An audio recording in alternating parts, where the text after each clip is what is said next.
orang lain tidak bisa menjawab perasaan kita senang, kita anggap dia bukan orang yang baik. You love yourself every day, so you take care yourself every day. Ya, Anda mencintai diri Anda sendiri, jadi Anda memperhatikan diri Anda sepanjang hari. How you take care every day, early in the morning when you wake up, what you doing? How you take care your body or your mind? Ya, bagaimana cara Anda menyayangi diri Anda sendiri? Bagaimana cara Anda menyayangi memperlakukan tindakan jasmani dan pikiran Anda? Please answer. Ya, tolong dijawab. You have to take care your body first, you know, and you have to taking care your breakfast and everything. Then you need to go for work. You have to take care many things, dressing, and so much time, you know. Ya, Anda harus memperlakukan tubuh jasmani dulu ya, memberi dia makan, memberi dia pakaian, melakukan berbagai macam hal dahulu. And we can give a bit 10 minutes for your taking care of your mind is very good. Lalu jika Anda bisa meluangkan waktu 10 menit saja untuk memperhatikan menyayangi pikiran Anda, itu sangat bagus sekali. Before I eat breakfast, I want to meditate for my metta, loving kindness to myself, loving kindness to my family member, loving kindness to the all in Jakarta or whoever live in Jakarta and all this Indonesia. So beautiful, the mind state is energy, make you a lot of energy for your taking care of your mind this way. No? Ya, jadi sebelum mulai sarapan, luangkan waktu 10 menit ya untuk melakukan bagi meta ya, cinta kasih ke diri sendiri, terus ke anggota keluarga lain atau siapapun yang ada di Jakarta gitu. Nah, dengan demikian kita memiliki suatu energi yang sangat luar biasa dalam diri kita. Before we come, I was in Singapore, where I need to go. Today I had to go to Indonesia. Early in the morning, I just trying to send metta to first before I arrive. My metta sending to all the people first. You know. So made me very happy, very peaceful. After sending metta, the whole body became very relaxed and a lot of happiness arising. Then I'm very happy to come. Ya, jadi sebelum datang, Shelley udah kirimkan metanya dahulu ya. Jadi suatu mengirimkan meta tersebut, Shelley juga udah merasakan kebahagiaan yang sangat luar biasa sekali gitu. I don't have enemy in Indonesia. Many years, many times I come. Even one don't have in my mind. So all of my family members like this, so happy. Sometimes I don't know the person on the way. Also, and same as meditator, I feel that all are same, equal. Jadi selama ini di Indonesia Shelley belum pernah memiliki musuh ya.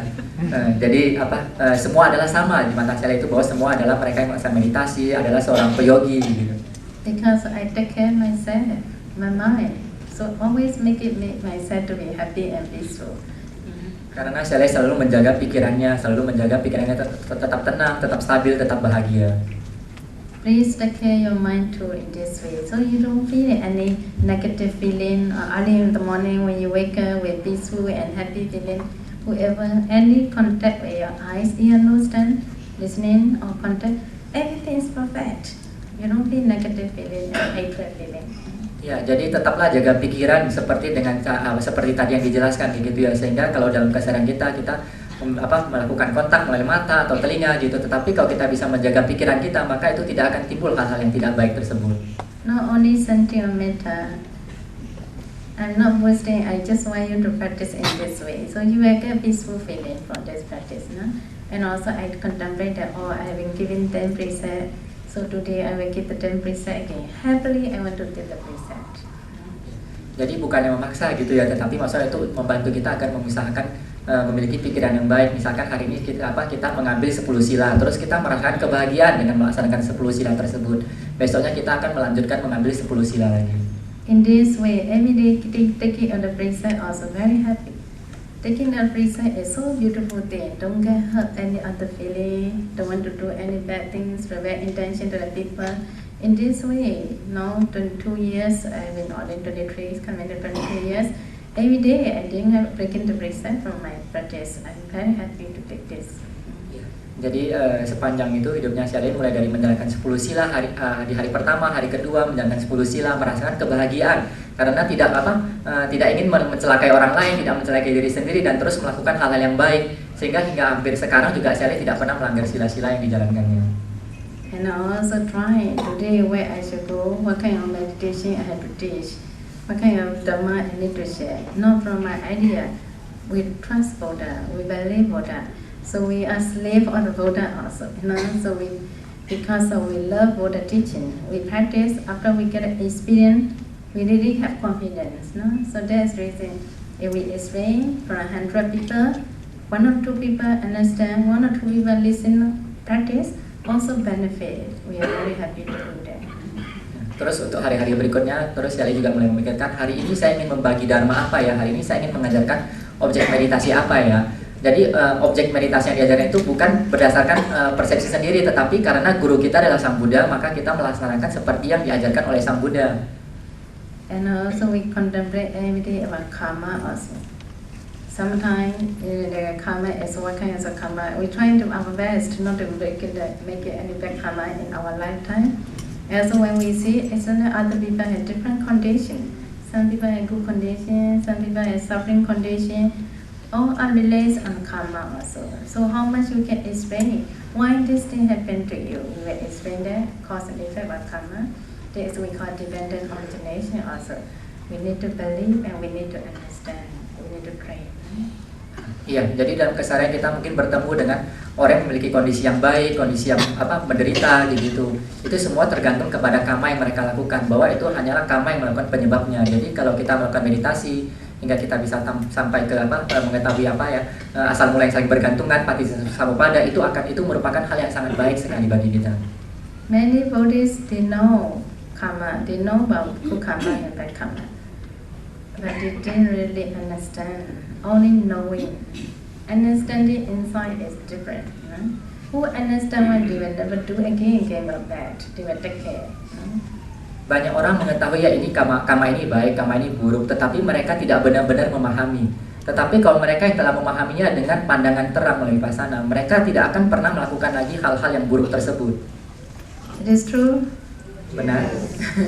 So the understanding is very important. So no one is perfect. The beginning difficult doesn't matter. We learn and practice, train. One day okay. So today I don't want to break this. If I break, I will get back karma. Because of the mind thought process very fast. One second you get unwholesome thought, greed, anger, delusion. So there is only great karma. So that one karma, one thought process can make it one life or suffering, or many life or suffering. Jadi kita harus berusaha menjalankan sila gitu. Karena kalau kita melaksanakan sila, kita akan tidak memiliki melakukan perbuatan-perbuatan buruk lainnya. Sementara kalau kita misalkan melanggar sila gitu, dalam satu proses pikiran saja, itu dalam satu proses pikiran itu bisa mengakibatkan kita terlahir kembali dalam kondisi yang buruk. Karena proses pikiran itu berjalan sangat cepat sekali. So who can see the past and the future and the cause and effect where you were reborn? Because of this one thought process, I have done bad karma, bad thought. So I had to suffer a long time in the animal life, long time in the ghost life. So when they saw by their inside knowledge, they already understand, they are already scared to do it again. Because we don't know how to look at that past and the cause and effect, or dependent origination, where you reborn because of this concept, so you don't scared to pray, make it unwholesome. Jadi kalau kita bisa melihat melalui pengetahuan pandangan terang atau vipassana ya, kita bisa mengetahui itu sebab dan akibatnya seperti bagaimana, bahwa pikiran buruk yang ini loh yang menyebabkan kelahiran saya sebagai di alam peta, di alam binatang. Pikiran buruk ini yang menyebabkan saya terlahir di alam tidak baik. Nah, kalau kita bisa mengetahui sampai tahapan begitu, kita tidak akan berani lagi untuk melakukan perbuatan-perbuatan buruk tersebut. It is true. Benar. So please trying to take care yourself and trying to protect your karma. Jadi tolong jaga diri Anda sendiri ya, benar-benar jaga sila Anda. So if you believe in karma, you are scared that it's easier to take care for the today and tomorrow. Jadi jika Anda mengetahui tentang karma, maka akan lebih memperhatikan perbuatan-perbuatan Anda dalam keseharian. If you don't believe in karma and you don't want to create the precept or you don't want to take care your mind, how much we talk after Dhamma talk, goodbye. Everything is permanent. No worth this, Jadi jika Anda tidak berusaha menjaga pikiran Anda, tidak berusaha menjaga sila, maka hari ini kita Dhamma talk selesai, oke, kita goodbye gitu, nggak ada manfaat apa-apa gitu. Okay, please don't say goodbye to me, okay? Jangan ucapin selamat tinggal ya kepada Syahle ya. And also this is because I really want you to contemplate for your whole life, not only one day or 1 year. 1 year, for the whole life you need to practice. Ya, jadi syariah itu benar-benar ingin agar kita merenungi selama keseluruhan hidup kita ya, bukan cuma tahun ini atau tahun sebelumnya saja. And also we need to contemplate, oh, yesterday I have done that, today, this morning I have done bad things. So we contemplate, oh, this is no good. Tomorrow I will be mindful. Mindfully I will take care of my mind and my speech and my action. Three characteristics. Jadi kalau misalkan seperti kemarin atau tadi pagi kita melakukan pikiran-pikiran buruk atau perbuatan tidak baik gitu, kita merenungi. Terus besoknya kita akan melakukan usaha supaya besok saya akan melakukan perbuatan baik. The speech and action is controlled by the mind actually. Ya, ucapan dan tindakan jasmani itu dikontrol oleh pikiran ya. But the mind going very fast. So you are very difficult to control the mind. That's reason speak automatically come out. So without controlling. Ya, jadi sementara pikiran kan yang mengendalikan ucapan dan perbuatan jasmani, dan pikiran itu bergerak sangat cepat, sehingga kalau kita tidak melakukan pengendalian terhadap pikiran itu akan sangat susah dikendalikan sekali. That's reason we have to be very mindful. Early in the morning we meditate with metta, all things, and contemplate about present, contemplate about karma. So you want to associate with many people. Before you associate with the people, full of metta with you, and with good intention to contact. So everything is perfect. You don't have negative feeling. You try to understand about karma also. Ya. Jadi mulai pagi hari itu kita coba memiliki kesadaran yang benar-benar murni gitu dan terhadap suatu kita melakukan meta, sehingga suatu kita melakukan interaksi dengan orang lain maka kan timbul energi-energi yang positif. And don't forget you don't get any negative feeling. Sehingga tidak mengalami perasaan-perasaan yang negatif. And also the meditation also very important. Please don't let go about meditation. Dan juga meditasi sangat penting ya. Jadi jangan melewatkan untuk bermeditasi. Meditation can give you really the true thing we can see. Without practicing, without concentration, without practicing, it's very difficult. Like only theoretical knowledge is not enough. Hanya dengan meditasi kita bisa melihat hal-hal yang sebagaimana apa adanya ya. Kalau tanpa meditasi itu kita tidak akan bisa melihat hal-hal sebagaimana apa adanya, karena kita hanya melihat sebatas konsep dan teori. And also would like to share the time of the Buddha, one of the story. So her name was Rupananda, the lady name. Ya, jadi saya juga ingin sharing sedikit cerita ya. Ada seorang wanita yang bernama Rupananda pada zaman Sang Buddha dahulu. And she was so beautiful, the cousin of the Buddha, and also her. She was supposed to marry for the one of the cousin. Another cousin name is Nanda. Nanda. The name of the lady is boyfriend is Nanda. Jadi Rupananda ini merupakan sepupu Sang Buddha ya. Jadi mereka dia akan menikah dengan dari pihak keluarga kerajaan juga ya.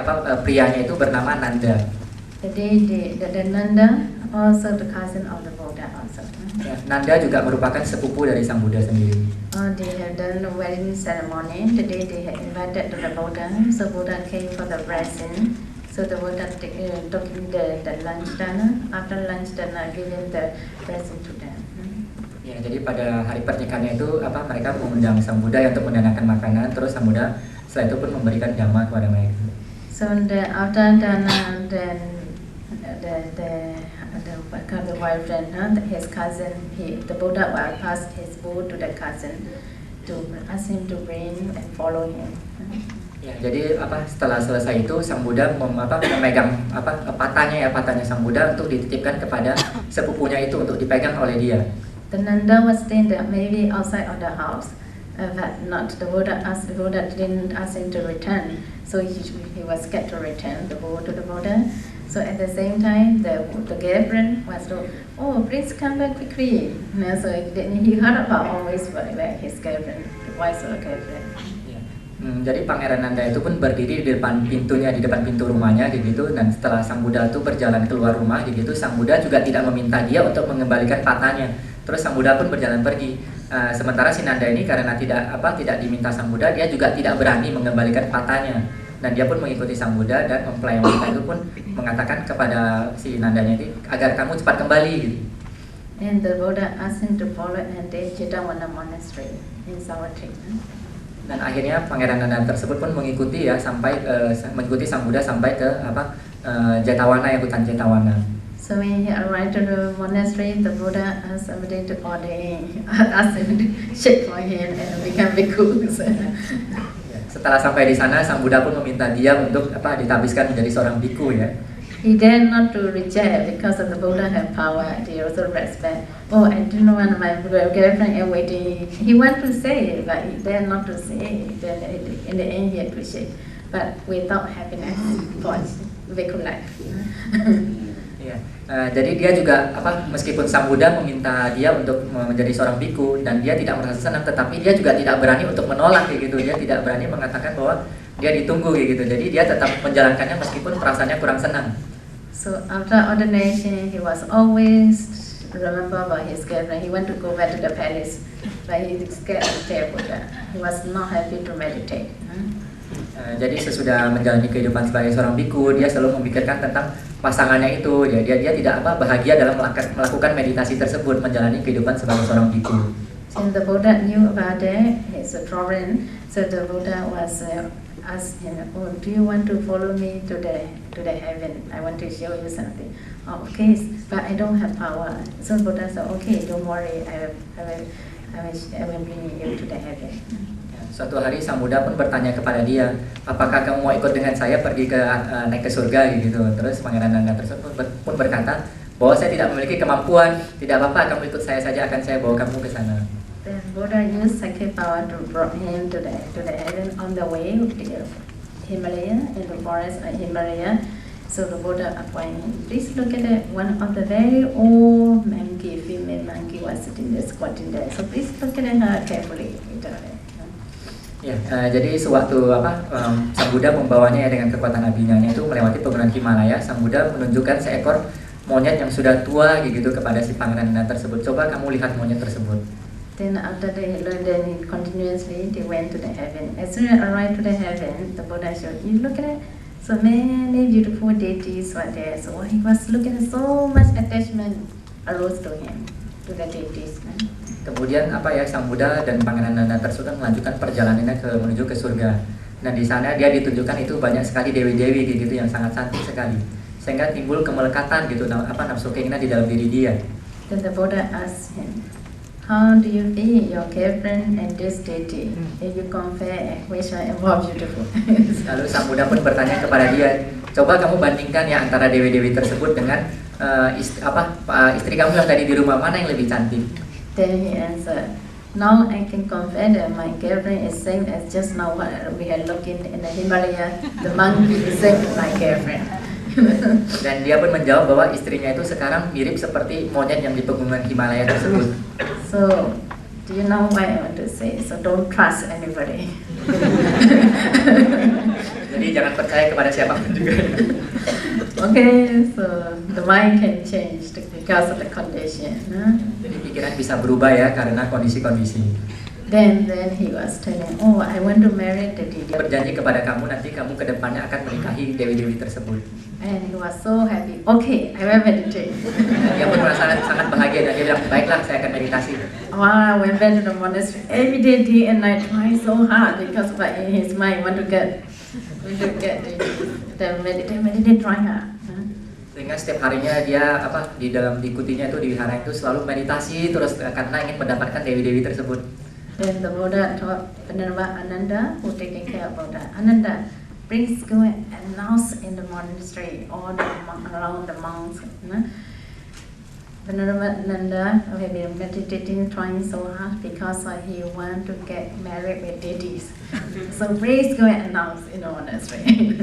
Jadi Sang Buddha pun memberitahu kepada yang Ananda gitu, Ananda Tera ya, agar menyebarkan informasi bahwa Biku Nanda tersebut melakukan meditasi karena ingin menikahi dewi-dewi tersebut. Lalu Ananda Tera pun menyebarkan informasi tersebut ke lingkungan wihara-wihara.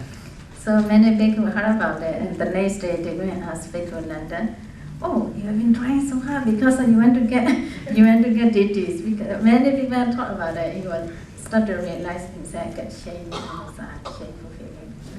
Lalu keesokan harinya banyak biku yang berpapasan ya dengan Biku Nanda tersebut dan menanyakan kepada dia, wah kamu meditasi karena mau mendapatkan dewi-dewi tersebut ya, sehingga Biku Nanda tersebut merasa sangat malu sekali. The Buddha purposely did that way and they get shame, let him shameful. Ya, jadi sang Buddha melakukannya dengan sengaja agar dia timbul rasa malu dahulu. Then in the end, he was so shameful, didn't see people and then looked at the door and he just meditate, change intention. Not because of this deity, I don't want anymore. I just want to go to the Nirvana. I want to get Nirvana. That's the reason I will meditate. Then because of no desire, no attachment in his mind, so the mind gets stable, get concentration. In the end, he attained to the arhat. Sehingga setelah itu dia pun tidak memikirkan hal-hal yang lainnya. Dia bermeditasi bukan karena faktor dari luar lagi, tetapi karena memang ingin melakukan meditasi dengan sendirinya gitu. Maka setelah itu dia melakukan meditasi dengan tidak dibarengi dengan nafsu keinginan dan kemelekatan, maka dia pun segera mencapai arahata. So who have a lot of attachment to yourself or to the family member, very difficult to improve their concentration. Temporary for 10 days or 3, don't think too much, don't worry, let go for a while, then only easily can get concentration. If not, keep on worrying for them, keep on thinking about them, the attachment will block for your concentration. Ya, jadi jika kita memiliki kemelekatan terhadap anggota keluarga kita, maka kita akan susah sekali meningkatkan konsentrasi kita, baik jika kita ikut meditasi dalam 3 hari atau 10 hari gitu. Jika kita memiliki kemelekatan atau keinginan terhadap keluarga, maka itu akan menjadi rintangan bagi kita dalam melaksanakan meditasi tersebut. And then the girlfriend, his girlfriend also very lonely because all the relatives begin monks and nuns in the palace normally very cousin, so she was alone. And one day she contemplated, if now I ordained to be a bhikkhuni in the time in the jail monastery, so I can see my relatives closely. Their intention, so she went to ordain. She also ordained.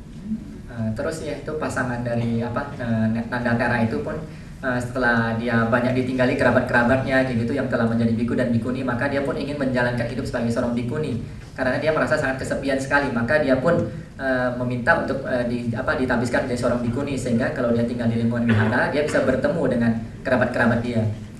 After ordination, she didn't go and listen but Buddha Dhamma taught. So Buddha had always did Dhamma taught day and night. So she didn't want to listen. Why the reason she don't want to listen? Because Buddha always concentrate and they always talking about the repulsiveness of body, the repulsiveness of beauty. So she didn't want to listen about that. Jadi meskipun telah menjadi seorang bikuni, tetapi dia tidak pernah sekalipun pergi mendengar dhamma desana yang diajarkan oleh Sang Buddha gitu. Karena setiap dhamma yang diajarkan Sang Buddha adalah selalu tentang perenungan bahwa tubuh kita ini sangat menjijikkan, sehingga dia tidak ingin mendengarkan dhamma tersebut. If I go and listen, the Buddha say me, sure he will take in front of people and repulsiveness, and then repulsiveness of body. Jika dia mendengarkan dhamma tersebut, dia itu akan merasa bahwa tubuhnya itu menjadi tadinya indah, jadinya tidak indah. So that's reason she hide always in the putti. So one day, every day she heard by the people, oh, Dhamma mantra is good. Then one day she was start to get realized, why not I go and listen? Many people have been praising him, so I should go and listen one day. But I should sit behind the and they could not see. If he could not see me, he will not tell me about that. Ya, jadi jadi dia pun sebikuni itu bikuni terus sering mendengarkan ya bahwa biku-bikuni itu lewat kadang menceritakan bahwa dhamma ini bagus, dhamma itu bagus. Lalu dia pun mulai tertarik untuk mendengarkan dhamma tersebut, tetapi dia mencoba untuk memilih posisi duduk yang di belakang sehingga dia tidak akan ketahuan dan tidak akan diberitahu bahwa tidak menjadi sasaran pembicaraan. And the Buddha also has sakit power. The Buddha knew today my cousin will come, so he also already prepared what kinds of dhamma talk I have to talk. Ya, jadi sementara Sang Buddha kan juga memiliki kekuatan nabinya gitu ya. Jadi Sang Buddha juga tahu hari ini sepupu saya akan datang, saya akan mempersiapkan topik dhamma yang memang seperti yang cocok buat dia. And then she came in quietly, all the bhikkhunis, all the audience was sitting. She was the last one corner and she didn't sit there, she was high of the body, in the behind. Ya, terus dia pun masuk dia pun masuk dan duduk di paling pojok, di paling ujung gitu. And then the Buddha was returned to see her like this, and the Buddha had sakit power to create one of the very beautiful 16 years old age, very beautiful girl, put it beside her hand. Lalu Sang Buddha pun dengan menggunakan kekuatan nabinya itu menciptakan satu orang dayang ya yang berdiri di sebelah Sang Buddha gitu. So then slowly the Rupananda was looking at Buddha, so she was happy. After that her eyes were moved to the girl. So as soon as she saw the girl, she was so happy because of the girl was so beautiful. Jadi si Rupananda tersebut kadang-kadang melihat sang Buddha, terus kadang-kadang dia melihat yang dayang di sebelahnya, dia merasa sangat bahagia sekali karena dayang tersebut sangat cantik sekali. So then you also try to contemplate in this way, no? So at the beginning, so she was so much attachment because of her beauty. Oh, the hair is so beautiful, her hair is so beautiful, her eyes so beautiful. Every part she may be concentrating, not concentrating on the Buddha Dhamma talk. Why? So she didn't know. She didn't know. Karena dia terus berpikir ya terhadap wanita dayang wanita tersebut, wah matanya sangat indah, rambutnya sangat indah, sehingga dhamma apa yang disampaikan oleh sang Buddha itu tidak didengarkan oleh dia karena dia berkonsentrasi hanya pada keindahan dari dayang tersebut. And then the Buddha also knew that. Then the Buddha slowly started to create the lady, slowly, 1 year, then after the 10 years, 20 years old, change it of the age and change it of the form of the aging. Karena setelah itu sang Buddha mengetahui pemikiran dari si Rupananda tersebut, dia pun pelan-pelan merubah ya dayang tersebut dari yang muda pelan-pelan mengalami penuaan hingga sampai nanti usia tua. So when started to change, the hair all become white color, the face wrinkle. When she saw about it, she got a dislike feeling, unhappy feeling arose to her. Jadi suatu dia melihat proses penuaan tersebut dari yang rambutnya tadi hitam menjadi putih, kulitnya yang tadi kencang menjadi keriput kayak gitu, dia pun mulai timbul perasaan tidak tertarik. Then slowly she was very sick. That is, after sick she was and aging so cannot sick properly, so she was fall down on the floor. Lalu pelan-pelan dia pun dayang tersebut tidak kuat ya untuk di atas lantai tersebut, lalu pelan-pelan menjadi berbaring di lantai. And also she was crying and a lot of suffering in her heart. That is. Karena dia melihat kondisi tersebut, maka dia pun merasa sangat sangat sedih sekali dalam hatinya dan dia pun menangis. Then after that she was start to contemplate that, oh, this girl just now so beautiful. In within short time she can change like this, aging and get sick and get old and get sick. So why I must be like this in the future? So then she started contemplating on her body also. Yes, when I was young, I feel very light and very beautiful, be comfortable. Now I start to feel that changing. So one day I also will be like her, when change in my life. Dia pun merenungkan ya bahwa tadi dayang ini sangat dari muda, sangat cantik, terus pelan-pelan menjadi tua, semakin tidak indah, lalu pun meninggal gitu. Dan dia pun mulai merenungkan ke dalam dirinya sendiri. Saya pernah muda, saya sangat cantik kayak gitu. Suatu hari nanti saya pun pasti akan sama seperti dengan dia. Do you contemplate in this way? Apakah Anda merenungkan dengan cara seperti demikian? Always want to be a younger time. We want to be 16 years old, 20 years old, but already passed. Kita selalu ingin usia kita hanya berkisar 16 tahun, 20 tahun, tapi itu sudah lewat. Okay? Everybody want to be young. Everyone don't want to be get old. If I tell you you look old, what you will feel? Semua orang ingin tampil muda gitu ya. When you tell you look old, you will be not happy with the person. Ya, jika Anda yang mengatakan bahwa Anda tampak tua, maka Anda tidak akan senang dengan orang tersebut. Sometimes the truth also cannot tell truly. Kadang-kadang kebenaran memang begitu. So that is reason. So then slowly the lady was started to get sick and die in front of her. Ya, lalu tadi dayang tersebut pun pelan-pelan menjadi tua, sakit lalu pun meninggal di depan mata dia. So after dying, started to get changes on her body. The whole body become black, and slowly after a few weeks, and 1 week later, a few weeks later, so to get many wounds that came out from the center, and also bad smell and bad watering all came out from the body, and also the body was slowly broken, all the intestine came out, all sequentially for the yoga. Jadi mulai tadi setelah dia bayangan yang diciptakan itu mengalami kematian, terus pelan-pelan tuh satu minggu setelah kematian biasanya itu tubuh menjadi bau busuk, mengeluarkan belatung-belatung kayak gitu. Pelan-pelan ditunjukkan di hadapan Rupananda tersebut. So then after she saw that she was starting to realize herself, then she got awaken her mind. So everybody is like that, not only to her, to me also what happened. And then one day I will be like a skeleton, you know. Ya, lalu setelah itu pun dia pun mulai memiliki kesadaran dalam dirinya bahwa suatu hari saya pun akan seperti demikian. Suatu hari pun saya akan berubah menjadi seperti tengkorak demikian juga. And the Buddha knew about her mind as a kind of process. the Buddha helping her to realize what inside of the vipassana, contemplating about vipassana, our body and all the internal, external, everybody is. One day we all have to get sick, we all have to die. That is the nature of our life. So not to attach to again. So we need to cut attachment. So in the end, we will enter to the nirvana. Jadi Sang Buddha karena mengetahui pikiran dari si Rupananda tersebut, Sang Buddha pun membantu dia dengan membantu dia membangkitkan ya pengetahuan pandangan terang dia gitu bahwa tubuh ini sangat tidak indah. Jadi kita tidak boleh terlalu melekat kepadanya. Dengan demikian maka akan membantu kita mencapai nibbana. So the kind of the true things, relative thing we need to understand. Also we need to contemplate. Jadi hal-hal seperti demikian itu yang harus kita perhatikan dan harus kita renungkan terus-menerus. Do you believe one day you will get very old, will get sick, will die? Anda percaya suatu hari Anda akan mengalami usia tua, penyakit dan mengalami kematian?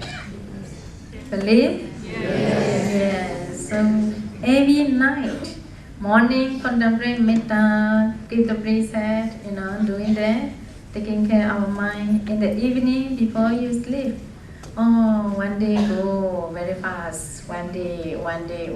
So I'm getting old day by day, and also we contemplate. Slowly we will get sick, we will die. So that is sure things. Contemplating about that.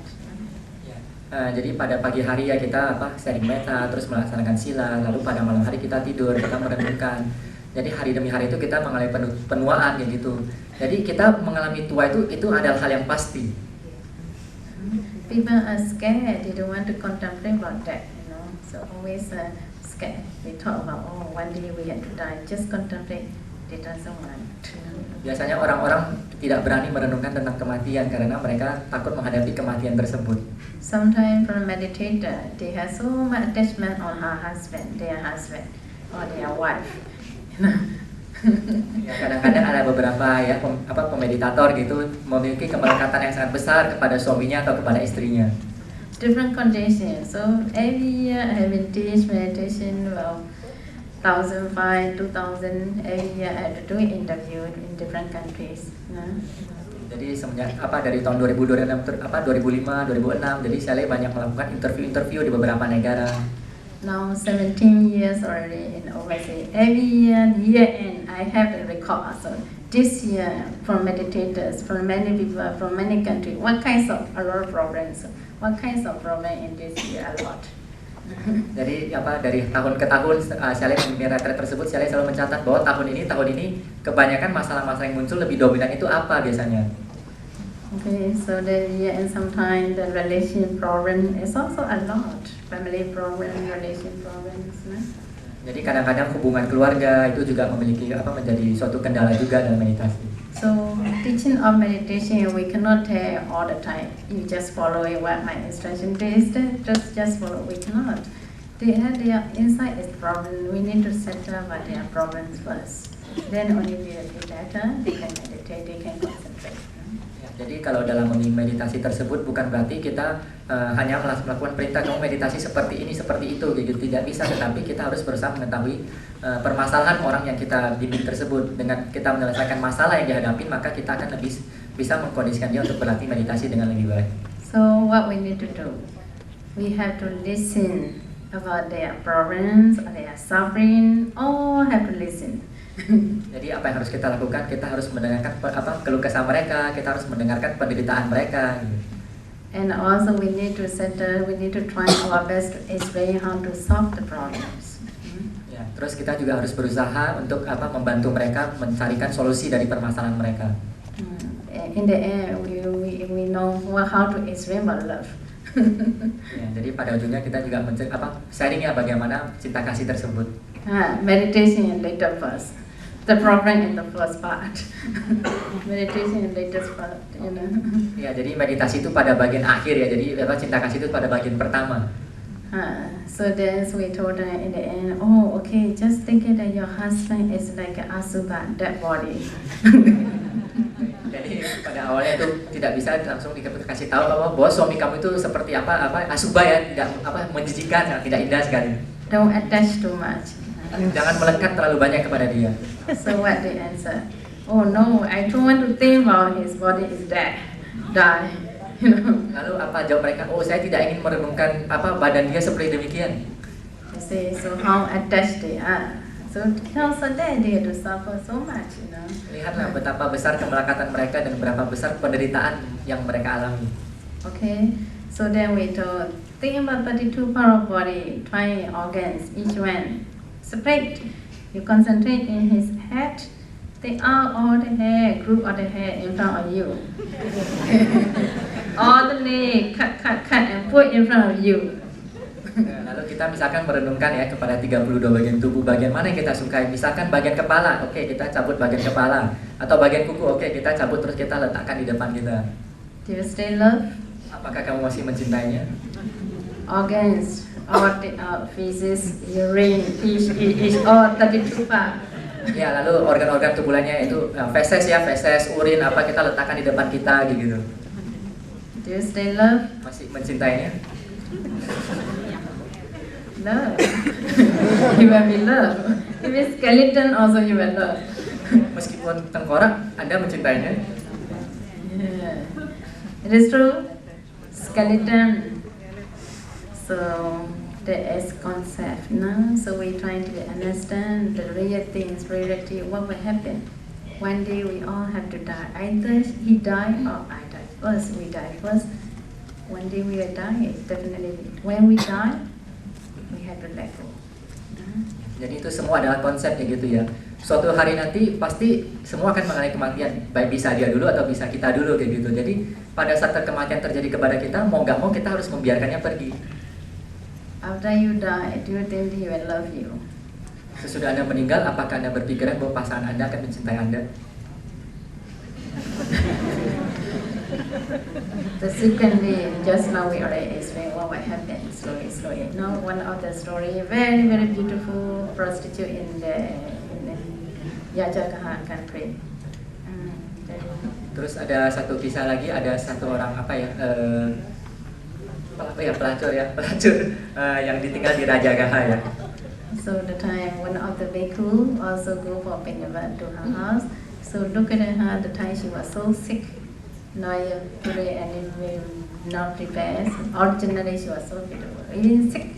He looked at her, he was so much attachment. Rin brought the food to the monastery, he didn't eat, just put beside him. He didn't eat any food for 3-4 days. He was keeping thinking about that. Ya, jadi biasa itu ada biku-biku ya pindah patah di rumah pelacur tersebut gitu ya. Nah, pada hari itu dia tidak bertemu karena sakit, pelacur tersebut tidak mendanakan makanannya. Biasa pelacur tersebut mendanakan makanannya. Maka hari itu dia tidak bertemu dan dia membawa makanan itu pergi ke lingkungan sekitar sana untuk memakan gitu. Tetapi dia tidak sanggup memakan karena pikirannya memikirkan wanita tersebut selama 3-4 hari. And the day the lady also died. Lalu pada hari itu juga wanita pelacur itu juga meninggal. And the Buddha also knew what the bhikkhu was suffering by her. So the Buddha told the king, so please give it a corpse for 7 days. Don't do anything to protect her. Karena Sang Buddha mengetahui bahwa biku tersebut memiliki kemelekatan ya terhadap dari badan si pelacur tersebut, dia pun memesankan kepada si raja bahwa agar tubuhnya jangan diapa-apain dulu selama 7 hari ke depan. Then after the 7 days, her body our changed and many things, many wounds came out and then broken out of her body. So then bhikkhu, the Buddha said all the bhikkhus must go for the funerals. Ya, setelah 7 hari tersebut ya banyak belatung-belatung keluar dari tubuh wanita tersebut, maka Sang Buddha pun mengatakan kepada para bikunya agar semua biku berkumpul di areal pemakaman tersebut. And also whoever live in this country, everybody must go to that funeral except the baby. Ya, selain itu juga semua penduduk ya di kota tersebut juga harus pergi ke lokasi tersebut. Then all the gathering men, so the Buddha asked, who is this? Lalu pada saat semua orang sudah berkumpul, Sang Buddha pun bertanya, siapa dia? Then they told, oh, this is Srima. Srima is last time she was so beautiful. And so everybody, she was so expensive. Every day you give $1,000 with her, you know. So now the Srima is here. Whoever want, just give 1,000 for her body. Whoever want to take can take. Jadi mereka pun menjawab, oh bahwa itu Srima gitu. Jadi mereka mengatakan bahwa Srima itu dulu adalah seorang pelacur yang sangat cantik gitu, sehingga setiap kali jika ingin memakai jasa dia maka harus membayar $100 gitu. Lalu sang Buddha pun berkata, kalau begitu sekarang siapa yang mau bayar $100 silakan ambil dia.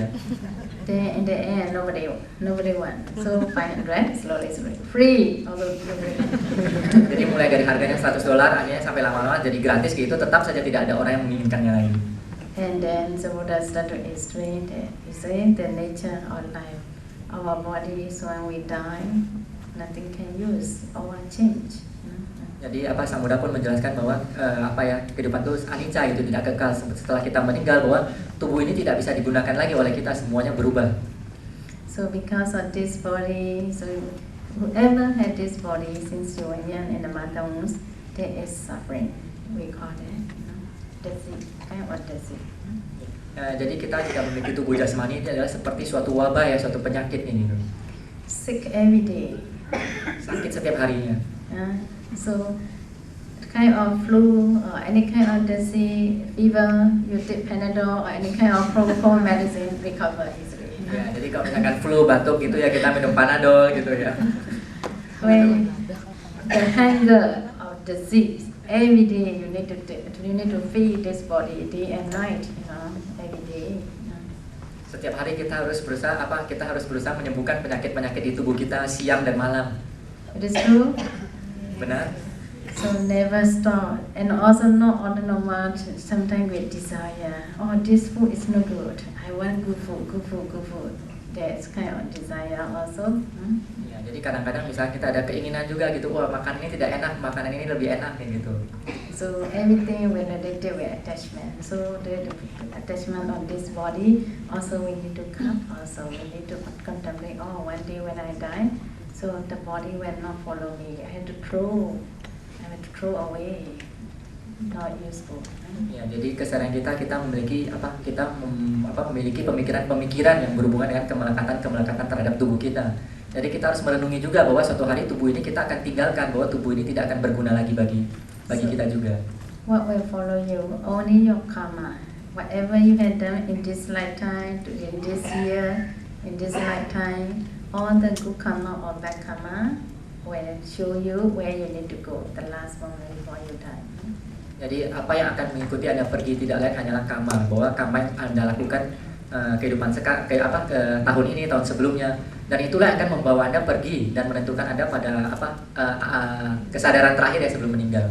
So last night, daytime you will get a lot of unhappy feeling. So before you sleep, you keep on thinking about unhappy feeling. So when you sleep, the next day wake up, your mind is not happy too. There is connection. Oh, jadi misalkan pada malam hari kita sebelum tidur kita memikirkan hal-hal yang tidak membahagiakan, lalu pada pagi hari kita bangun, kita juga akan memiliki pemikiran-pemikiran tidak bahagia, karena itu saling berkorelasi. If you have a lot of wholesome feeling today, so and then you sleep, then the next day wake up, your mind is very fresh and full of energy and good. Jika pada malam hari kita sebelum kita tidur kita memiliki pemikiran-pemikiran yang baik, lalu pada pagi harinya kita bangun, kita juga memiliki pemikiran dengan energi-energi yang sangat baik sekali. So same as that, we need to take care. So now you're doing good thing, good karma. So after you get a good sign, so the next life, the next rebirth will get good life again. Ya, sama seperti demikian juga, maka kita berusaha melakukan pemikiran-pemikiran yang baik, maka kehidupan mendatangnya kita akan memiliki kehidupan yang lebih baik juga. The reason every day is not only every day, every moment are very important for our life. Ya, setiap saat itu merupakan hal yang sangat berharga ya, sangat penting dalam kehidupan kita. So because every second become 1 minute, many minutes become 1 hour, many hours become 1 day, and many days become 1 life. So all are connection. Ya, karena dari beberapa detik menjadi 1 menit, dari 60 menit menjadi 1 jam gitu, demikian juga sampai hari minggu. Jadi itulah yang membentuk kehidupan kita. So 1 minute you are not mindful, it will be equal to the 1 hour and 1 day and 1 life. Ya, jadi 1 menit Anda tidak memiliki perhatian ya, kesadaran gitu, maka itu satu bagian yang tersia-siakan dari kehidupan Anda. Okay, so just want to encourage that past we cannot do anything, already past. So the present is very important.